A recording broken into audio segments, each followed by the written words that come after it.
आपण मैंने भोट देवे 3 तारिख दिन तो केमी देखुं माहौल कौन प्रार्थी क्या चयन करेंगे कौन निष्पत्ति नहीं? प्रथम तो समस्त ओडिशावासी को नमस्कार। राजनीतिक दल तो समस्त आसवे 4टा कैंडिडेट अच्छा लोकर जी कम कर जो नेता से ही बाछे। एबे तो राजनीतिर माहौल एत बढ़ी जाइए कहवा कथा नुहे किंतु काम कला बेले कहीं देखा दिखती भोट बेले समस्त आसती किंतु काम कला बेले कहीं प्रकृतर हिताधिकारी पाऊँ कि ना ता भी ठीक हिसाब से हुए ना।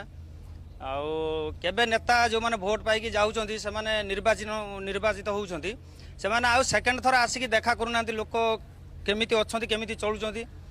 आबे तो आसवे समस्ते आसवे भोट पाइबा भोटर ये कथा को भल कि बुझी सारी उचित जवाब देवे समस्त बुझी सारे आउ ना टंका ना किसी आउ कौन बड़ कम करनी लोक लोकों सेवा जी कर ही भोट मिल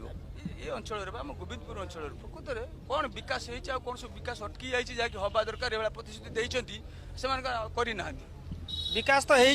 विकास किंतु आहरी किसी बाकी अच्छी केबे तो सरबनी